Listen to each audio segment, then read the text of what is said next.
Hello out there in Internet Bassland, Eric Garland here once again, and the point of my little exercise there is not to show how funk line works in D when you're going to do a very trite and cliche slapping riff. The point is, if you listen carefully, I have new strings.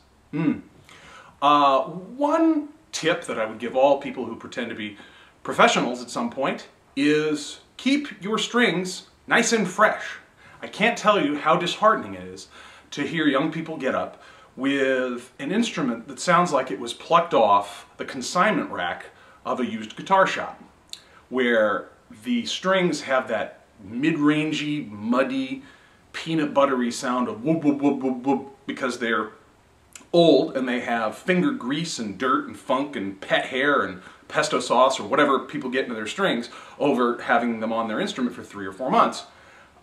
There are major problems with the sound of an instrument that has old strings. Your intonation, fret to fret, is not the same as an instrument that has nice new strings. You don't have the same dynamic range, you don't have the same lows, you don't have the same highs. You'll just sound bad.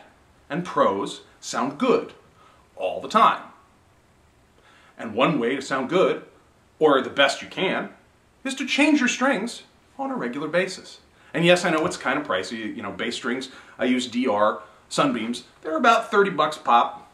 And that's not cheap, but again, we're not talking about amateurs here. We're talking about professionals. If it's a hobby, don't worry about it.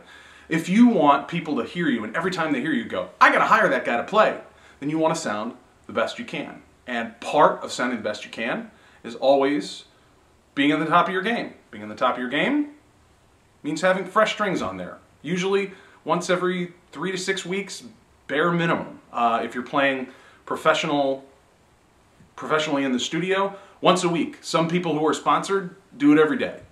But to me, when I walk into a club and I hear somebody that's on stage sounding like their instrument hasn't been maintained in 6 months, I say that's not a professional.